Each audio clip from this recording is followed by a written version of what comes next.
Hi students, ನಿಮಗೆಲ್ಲ ಕೆಮಿಸ್ಟ್ರಿಯ ಮೊದಲನೇ ಕ್ಲಾಸ್ಗೆ ಸ್ವಾಗತ. ನಿಮಗೆಲ್ಲ ಕ್ಲಾಸ್ 11 ಕೆಮಿಸ್ಟ್ರಿ ಸಿಲೆಬಸ್ ಗೊತ್ತಿದೆಯಾ? ಕ್ಲಾಸ್ 11 ಕೆಮಿಸ್ಟ್ರಿ ಸಿಲೆಬಸ್ಸಲ್ಲಿ ಒಟ್ಟು 14 ಯೂನಿಟ್ಸ್ಗಳು ಅಂದರೆ 14 ಟಾಪಿಕ್ಸ್ಗಳು ಬರುತ್ತವೆ. ಪಾರ್ಟ್ 1ನಲ್ಲಿ 7 ಯೂನಿಟ್ಸ್ ಬಂದರೆ ಪಾರ್ಟ್ 2ನಲ್ಲಿ 7 ಯೂನಿಟ್ಸ್ ಬರುತ್ತವೆ.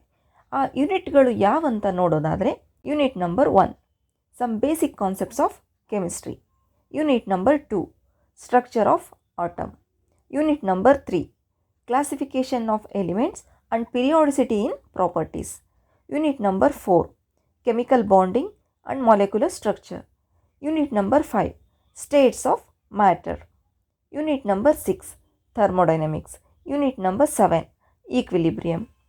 ಇನ್ನು ಪಾರ್ಟ್ 2ನಲ್ಲಿ ಯಾವ ಯೂನಿಟ್ಸ್ ಬರುತ್ತೆ ಅಂತ ನೋಡೋದಾದರೆ, unit number 8 redox reactions, unit number 9 hydrogen, unit number 10 the S block elements, Unit number 11 the P block elements, Unit number 12 organic chemistry, some basic principles and techniques, Unit number 13 hydrocarbons, Unit number 14 environmental chemistry. ಈಗ ಮೊದಲನೆಯ unit ಅಂದರೆ some basic concepts of ಕೆಮಿಸ್ಟ್ರಿಯ ಬಗ್ಗೆ ತಿಳಿದುಕೊಳ್ಳೋಣ. Unit 1ರಲ್ಲಿ ಹೆಸರೇ ಹೇಳುವ ಹಾಗೆ ಕೆಮಿಸ್ಟ್ರಿಯ ಕೆಲವು ಬೇಸಿಕ್ ಕಾನ್ಸೆಪ್ಟ್ಸ್ಗಳು ಬರುತ್ತವೆ. ಈ ಕಾನ್ಸೆಪ್ಟ್ಸ್ಗಳನ್ನು ತಿಳಿದುಕೊಂಡ ಮೇಲೆ ನಿಮಗೆ ಕೆಮಿಸ್ಟ್ರಿಯ ಬಗ್ಗೆ ಒಂದು ಐಡಿಯಾ ಅಂದರೆ ಒಂದು ಕಲ್ಪನೆ ಬರುತ್ತದೆ. ಕೆಮಿಸ್ಟ್ರಿಯನ್ನು ಕನ್ನಡದಲ್ಲಿ ರಸಾಯನಶಾಸ್ತ್ರ ಅಂತ ಕರೀತಾರೆ. ಸ್ಟೂಡೆಂಟ್ಸ್, ನಮ್ಮ ಡೈಲಿ ಲೈಫ್ನಲ್ಲಿ ನಮಗೇ ಗೊತ್ತಿಲ್ಲದ ಹಾಗೆ ಕೆಮಿಸ್ಟ್ರಿ ಇನ್ವಾಲ್ವ್ ಆಗಿದೆ. For example, curd formation from milk ಅಂದರೆ ಹಾಲು ಮೊಸರಾಗಿ ಪರಿವರ್ತನೆಗೊಳ್ಳುವುದು, ಆ್ಯಂಡ್ ರಸ್ಟಿಂಗ್ ಆಫ್ ಐರನ್ ಅಂದರೆ ಕಬ್ಬಿಣ ತುಕ್ಕು ಹಿಡಿಯುವುದು. ಸ್ಟೂಡೆಂಟ್ಸ್, ನೀವು SLC ಕಂಪ್ಲೀಟ್ ಆದ ಮೇಲೆ ಸೈನ್ಸ್ನ ಆಯ್ಕೆ ಮಾಡಿದ್ದೀರಾ. ಸೈನ್ಸ್ನಲ್ಲಿ ಮುಖ್ಯವಾಗಿ ಯಾವ ಸಬ್ಜೆಕ್ಟ್ಸ್ಗಳು ಇವೆ ಹೇಳಿ?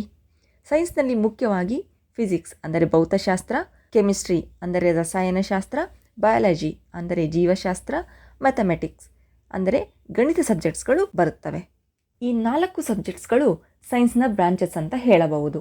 ಸೊ ಕೆಮಿಸ್ಟ್ರಿಯ ಮೂಲ ಸೈನ್ಸ್ ಆಗಿದೆ. ಇದರಿಂದ ನಮಗೆ chemistry is A branch of science ಅಂತ ಗೊತ್ತಾಗುತ್ತೆ. ಈಗ ಕೆಮಿಸ್ಟ್ರಿಯ ಡೆಫಿನಿಷನ್ ನೋಡೋಣ. Chemistry is a branch of science that studies the preparation, properties, structure and reactions of material substances.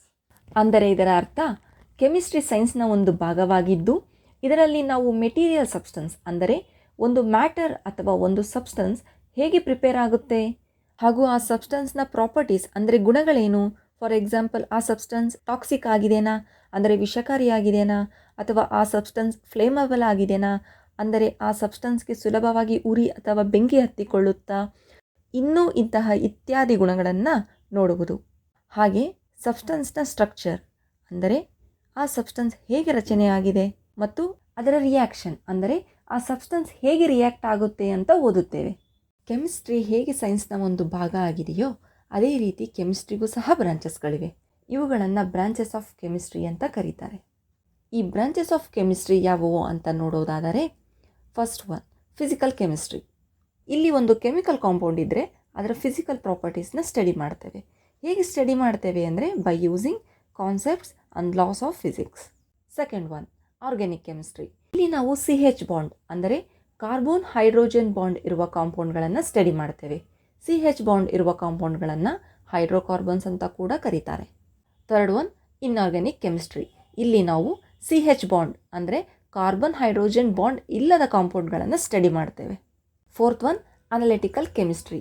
ಇಲ್ಲಿ ನಾವು ಮುಖ್ಯವಾಗಿ ಕ್ವಾಲಿಟೇಟಿವ್ ಆ್ಯಂಡ್ ಕ್ವಾಂಟಿಟೇಟಿವ್ ಅನಾಲಿಸಿಸ್ ಮಾಡುತ್ತೇವೆ. ಕ್ವಾಲಿಟೇಟಿವ್ ಅನಾಲಿಸಿಸ್ನಲ್ಲಿ ಒಂದು ಸಬ್ಸ್ಟೆನ್ಸ್ ಪ್ರೆಸೆಂಟ್ ಇದೆಯಾ ಅಥವಾ ಆಬ್ಸೆಂಟ್ ಇದೆಯಾ ಅಂತ ಮಾತ್ರ ಗೊತ್ತಾಗುತ್ತದೆ. ಆದರೆ ಕ್ವಾಂಟಿಟೇಟಿವ್ ಅನಾಲಿಸಿಸ್ನಲ್ಲಿ ಆ ಸಬ್ಸ್ಟೆನ್ಸ್ನ ಕ್ವಾಂಟಿಟಿ ಅಂದರೆ ಆ ಸಬ್ಸ್ಟೆನ್ಸ್ ಎಷ್ಟು ಪ್ರಮಾಣದಲ್ಲಿ ಪ್ರೆಸೆಂಟ್ ಇದೆ ಅಂತ ಗೊತ್ತಾಗುತ್ತೆ. Fifth one biochemistry. ಇಲ್ಲಿ ನಾವು ಲಿವಿಂಗ್ ಆರ್ಗ್ಯಾನಿಸಮ್ಸ್ನಲ್ಲಿ ಯಾವೆಲ್ಲ ಕೆಮಿಕಲ್ ಪ್ರೊಸೆಸ್ ನಡೆಯುತ್ತೆ ಹಾಗೂ ಯಾವೆಲ್ಲ ರಿಯಾಕ್ಷನ್ಸ್ ನಡೆಯುತ್ತೆ ಅಂತ ಸ್ಟಡಿ ಮಾಡ್ತೇವೆ. Sixth one environmental chemistry. ಇಲ್ಲಿ ನಾವು ಪರಿಸರದಲ್ಲಿ ನಡೆಯುವ ಕೆಮಿಕಲ್ ಪ್ರೊಸೆಸ್ ಹಾಗೂ ರಿಯಾಕ್ಷನ್ಸ್ಗಳನ್ನು ಸ್ಟಡಿ ಮಾಡ್ತೇವೆ. Seventh one nuclear chemistry. ಇಲ್ಲಿ ನಾವು ನ್ಯೂಕ್ಲಿಯರ್ ರಿಯಾಕ್ಷನ್ಸ್ಗಳನ್ನು ಸ್ಟಡಿ ಮಾಡ್ತೇವೆ. ಸ್ಟೂಡೆಂಟ್ಸ್, ತಮಾಷೆಗೆ ಹೇಳೋದಾದರೆ ನ್ಯೂಕ್ಲಿಯರ್ ಕೆಮಿಸ್ಟ್ರಿನ ಕ್ಲಿಯರ್ ಆಗಿ ಅರ್ಥ ಮಾಡ್ಕೊಳ್ಳಿಲ್ಲ ಅಂದರೆ ಅದು ನ್ಯೂಕ್ಲಿಯರ್ ಕೆಮಿಸ್ಟ್ರಿ ಅಲ್ಲ, ಅನ್ಕ್ಲಿಯರ್ ಕೆಮಿಸ್ಟ್ರಿ ಆಗಿಬಿಡುತ್ತೆ. ಸ್ಟೂಡೆಂಟ್ಸ್, ಕೆಮಿಸ್ಟ್ರಿಯಲ್ಲಿ ಇವಷ್ಟೇ ಬ್ರಾಂಚಸ್ಗಳಿಲ್ಲ. ಕೆಮಿಸ್ಟ್ರಿಯಲ್ಲಿ ಇನ್ನೂ ತುಂಬ ಬ್ರಾಂಚಸ್ಗಳು ಬರುತ್ತವೆ.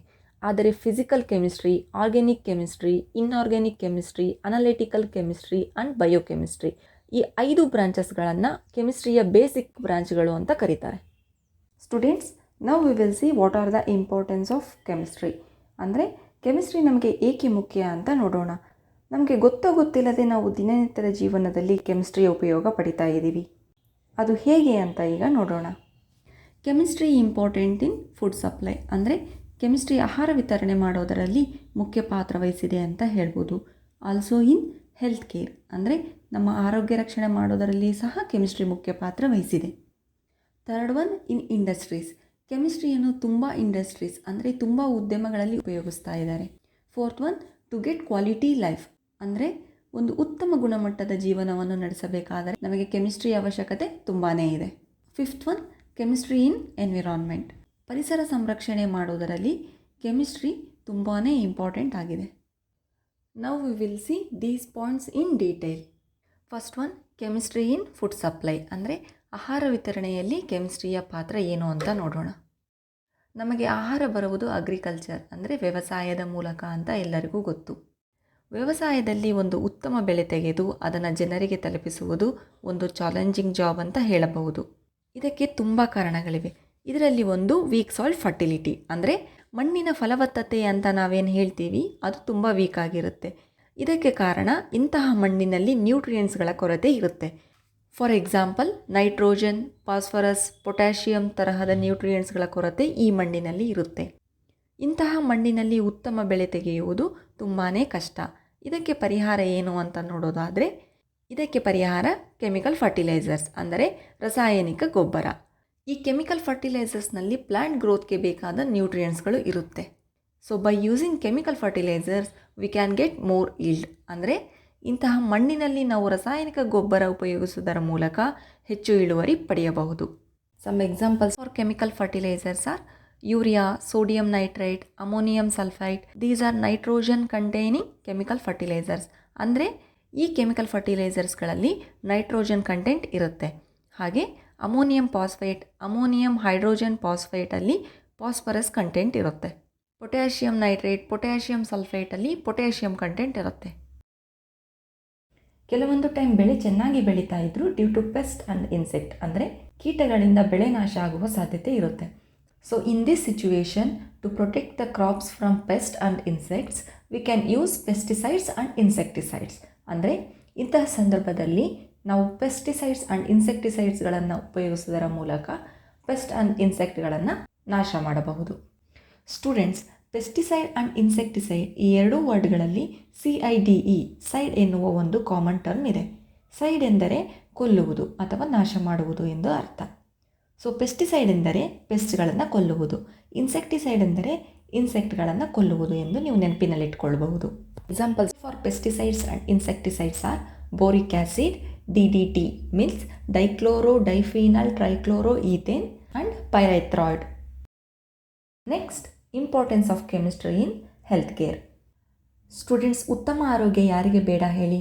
ನಮ್ಮ ಆರೋಗ್ಯ ಹದಗೆಟ್ಟಾಗೆಲ್ಲ ನಾವು ತೆಗೆದುಕೊಳ್ಳುವ ಡ್ರಗ್ಸ್, ಅಂದರೆ ಮೆಡಿಸಿನ್ಸ್ಗಳ ಹಿಂದೆ, ಟ್ರೀಟ್ಮೆಂಟ್ಸ್ಗಳ ಹಿಂದೆ ಕೆಮಿಸ್ಟ್ರಿ ಇದೆ. ನಾವು ನ್ಯಾಚುರಲ್ ಸೋರ್ಸಸ್ ಅಂತ ಏನು ಹೇಳ್ತೀವಿ, ಲೈಕ್ ಪ್ಲ್ಯಾಂಟ್ಸ್ ಆಗಿರ್ಬೋದು, ಅನಿಮಲ್ಸ್ ಆಗಿರಬಹುದು, ಇನ್ನೂ ಮುಂತಾದ ನ್ಯಾಚುರಲ್ ಸೋರ್ಸಸ್ಗಳಲ್ಲಿ ಮೆಡಿಸಿನಲ್ ಪ್ರಾಪರ್ಟೀಸ್, ಅಂದರೆ ಔಷಧೀಯ ಗುಣಗಳು ಇರುವ ಕಾಂಪೌಂಡ್ಗಳು ಪ್ರೆಸೆಂಟ್ ಇರುತ್ತೆ. ಈ ಮೆಡಿಸಿನಲ್ ಪ್ರಾಪರ್ಟೀಸ್ ಇರೋ ಕಾಂಪೌಂಡ್ಗಳನ್ನು ತುಂಬ ಕಾಯಿಲೆಗಳಿಗೆ ಚಿಕಿತ್ಸೆ ನೀಡೋದಕ್ಕೆ ಹಾಗೂ ಗುಣಪಡಿಸುವುದಕ್ಕೆ ಬಳಸ್ತಾರೆ. We can use chemistry methods to isolate life saving drugs from natural sources and synthesis of such drugs. ಅಂದರೆ ಈ ಮೆಡಿಸಿನಲ್ ಪ್ರಾಪರ್ಟೀಸ್ ಇರೋ ಕಾಂಪೌಂಡ್ಗಳನ್ನು ನ್ಯಾಚುರಲ್ ಸೋರ್ಸಸ್ಗಳಿಂದ ಕೆಮಿಸ್ಟ್ರಿಯ ಮೆಥಡ್ಸ್ನ ಯೂಸ್ ಮಾಡಿ ಸಪ್ರೇಟ್, ಅಂದರೆ ಐಸೋಲೇಟ್ ಮಾಡ್ತಾರೆ ಹಾಗೂ ಸಿಂಥಸಿಸ್ ಮಾಡ್ತಾರೆ. Some example for life saving drugs are cisplatin and taxol. ಈ ಡ್ರಗ್ಸ್ಗಳನ್ನು ಕ್ಯಾನ್ಸರ್ ಟ್ರೀಟ್ಮೆಂಟಲ್ಲಿ ಯೂಸ್ ಮಾಡ್ತಾರೆ. ಹಾಗೆ AZT, ಅಂದರೆ ಅಜಿಡೋಥೈಮಿಡಿನ್ ಅನ್ನುವ ಡ್ರಗ್ನ HIV ಪೇಷಂಟ್ಗಳನ್ನು ಟ್ರೀಟ್ ಮಾಡೋದಕ್ಕೆ ಬಳಸ್ತಾರೆ. Also antibiotics, antiseptics and anaesthetics. Chemistry helps in replacement of tissue. For example, knee replacement. ವಯಸ್ಸಾದವರಲ್ಲಿ ಮೊಣಕಾಲಿನ ಸಮಸ್ಯೆ ತುಂಬ ಹೆಚ್ಚಾದಾಗ ಡಾಕ್ಟರ್ ನಿಮಗೆ ಮಂಡಿ ಚಿಪ್ಪನ್ನು ಹಾಕಬೇಕು ಅಂತ ಹೇಳ್ತಾರೆ. ಇದಕ್ಕೆ ನಾವು ನೀ ರಿಪ್ಲೇಸ್ಮೆಂಟ್ ಅಂತ ಕರಿತೀವಿ. ಈ ನೀ ರೀಪ್ಲೇಸ್ಮೆಂಟ್ನಲ್ಲಿ ಆರ್ಟಿಫಿಷಿಯಲ್ ನೀಸ್ನ ಬಳಸ್ತಾರೆ. ಈ artificial knee titanium or cobalt chromium based ಅಲಾಯ್ಸಿಂದ ಹಾಗೂ ಪ್ಲಾಸ್ಟಿಕ್ ಅಥವಾ ಸಿರಾಮಿಕ್ಸ್ ಮೆಟೀರಿಯಲ್ಗಳಿಂದ ತಯಾರಾಗಿರುತ್ತೆ. Next example in skin replacement.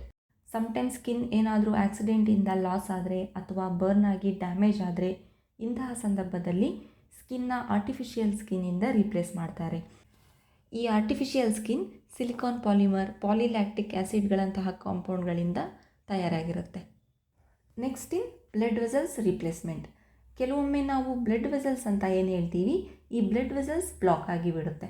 ಈ ಥರ ಬ್ಲಡ್ ವೆಸಲ್ಸ್ ಬ್ಲಾಕ್ ಆದರೆ ಅದು ನಮಗೆ ತುಂಬ ಅಪಾಯಕಾರಿ. ಈ ತರಹದ ಸಿಚುವೇಷನ್ನಲ್ಲಿ ಆರ್ಟಿಫಿಷಿಯಲ್ ಬ್ಲಡ್ ವೆಸಲ್ಸ್ನ ಡ್ಯಾಮೇಜ್ಡ್ ಒನ್ಸ್ ಜೊತೆ ರೀಪ್ಲೇಸ್ ಮಾಡ್ತಾರೆ. ಈ ಆರ್ಟಿಫಿಷಿಯಲ್ ಬ್ಲಡ್ ವೆಸಲ್ಸ್ನ EPTFE ಅಂದರೆ expanded polytetrafluoroethylene, polyethylene and polyurethane ಎನ್ನುವ ಮೆಟೀರಿಯಲ್ಗಳಿಂದ ಮಾಡಿರುತ್ತಾರೆ. Next in replacement of sensory organs. ಕೆಮಿಸ್ಟ್ರಿನ ಸೆನ್ಸರಿ ಆರ್ಗನ್ಸ್ ಅಂದರೆ ಕಣ್ಣು, ಮೂಗು, ಕಿವಿ ಈ ತರಹದ ಸೆನ್ಸರಿ ಆರ್ಗನ್ಸ್ನ ರೀಪ್ಲೇಸ್ ಮಾಡೋದ್ರಲ್ಲೂ ಸಹ ಯೂಸ್ ಮಾಡ್ತಾರೆ. ಹೇಗೆ ಅಂದರೆ ಫಾರ್ ಎಕ್ಸಾಂಪಲ್ ಇವತ್ತಿನ ಮಾಡರ್ನ್ ಆ್ಯಂಡ್ ಅಡ್ವಾನ್ಸ್ಡ್ ಲೈಫ್ನಲ್ಲಿ ಕಾಂಟ್ಯಾಕ್ಟ್ ಲೆನ್ಸ್ನ ತುಂಬ ಜನ ಯೂಸ್ ಮಾಡ್ತಾರೆ. ಈ ಸಾಫ್ಟ್ ಲೆನ್ಸ್ನ ಸಾಫ್ಟ್ ಪ್ಲಾಸ್ಟಿಕ್ ಆರ್ ಹೈಡ್ರೋಜೆಲ್ ಇಂದ ಮಾಡಿದರೆ ಹಾರ್ಡ್ ಕಾಂಟ್ಯಾಕ್ಟ್ ಲೆನ್ಸ್ನ PMMA ಅಂದರೆ ಪಾಲಿಮೀಥೈಲ್ ಮೆಟ್ರಾಕ್ರಿಯಲೇಟ್ ಎಂಬ ಮೆಟೀರಿಯಲಿಂದ ತಯಾರಿಸ್ತಾರೆ. Next importance of chemistry in industries. ಕೆಮಿಸ್ಟ್ರಿಯಿಂದ ತುಂಬ ಇಂಡಸ್ಟ್ರಿಗಳಲ್ಲಿ ಸಹಾಯ ಆಗಿದೆ. For example manufacture of synthetic fibre or chemical fibre in textile industry. Students, ನೀವು ಬಟ್ಟೆ ಅಂಗಡಿಯಲ್ಲಿ ಏನು ಫ್ಯಾಬ್ರಿಕ್ ಮೆಟೀರಿಯಲ್ ನೋಡ್ತೀರಾ ಅದೆಲ್ಲ ಫೈಬರ್ ಅಂದರೆ ನೂಲಿನಿಂದ ತಯಾರಾಗಿರುತ್ತೆ. ಫ್ಯಾಬ್ರಿಕ್ ಮೆಟೀರಿಯಲ್ ತಯಾರಾಗಬೇಕಂದ್ರೆ ಫೈಬರ್ ಬೇಕೇ ಬೇಕು. ಈ ಫೈಬರ್ ನ್ಯಾಚುರಲ್ ಆಗಿ ತಯಾರಾದರೆ ಅದನ್ನು ನ್ಯಾಚುರಲ್ ಫೈಬರ್ ಅಂತ ಕರೀತಾರೆ. Example cotton. ಒಂದು ವೇಳೆ ಈ ಫೈಬರ್ನ ಮನುಷ್ಯ ಆರ್ಟಿಫಿಷಿಯಲ್ ಆಗಿ ತಯಾರು ಮಾಡಿದ್ರೆ ಅದನ್ನು ಸಿಂಥೆಟಿಕ್ ಫೈಬರ್ ಅಂತ ಕರೀತಾರೆ. ಈ ಸಿಂಥೆಟಿಕ್ ಫೈಬರ್ಗಳನ್ನು ಕೆಮಿಸ್ಟ್ರಿಯ ಸಹಾಯದಿಂದ ತಯಾರಿಸ್ತಾರೆ. Examples for synthetic fibres are nylon, rayon, polyester, spandex, acrylic. Next manufacture of vehicle tyres using synthetic rubber in automotive industry ಅಂದರೆ ವೆಹಿಕಲ್ ರಿಲೇಟೆಡ್ ಇಂಡಸ್ಟ್ರೀಸ್ನಲ್ಲಿ ವಾಹನದ ಎಲ್ಲ ಭಾಗಗಳ ತಯಾರಿಕೆಯಲ್ಲಿ ಕೆಮಿಸ್ಟ್ರಿ ಇನ್ವಾಲ್ವ್ ಆಗಿದೆ. For example vehicle tyre made up of synthetic rubber ಅಂದರೆ ಈ ವೆಹಿಕಲ್ನ ವೀಲ್ನಲ್ಲಿ tyre ಏನಿರುತ್ತೆ ಈ ಟೈರನ್ನು ಸಿಂಥೆಟಿಕ್ ರಬ್ಬರಿಂದ ಮಾಡಿರ್ತಾರೆ. Next manufacture of plastic in polymer industry. ನಾವು ದಿನನಿತ್ಯ ಉಪಯೋಗಿಸುವ ಬಕೆಟ್, ಪೈಪ್ ಹಾಗೂ ಇನ್ನೂ ಇತ್ಯಾದಿ ಪ್ಲಾಸ್ಟಿಕ್ ಮೆಟೀರಿಯಲ್ಗಳನ್ನು ಪಾಲಿಮರ್ಸಿಂದ ತಯಾರಿಸಿರ್ತಾರೆ. Some examples for polymers are polyvinyl chloride, polypropylene, polystyrene, polyethylene tetraphthalate. Next, synthetic dyes used by many industries are man-made. ಅಂದರೆ ಸಿಂಥೆಟಿಕ್ಸ್ ಡೈಸ್ನ ತುಂಬ ಇಂಡಸ್ಟ್ರೀಸ್ಗಳಲ್ಲಿ ಯೂಸ್ ಮಾಡ್ತಾರೆ. Examples for some synthetic dyes are acid dye, base dye, vat dye.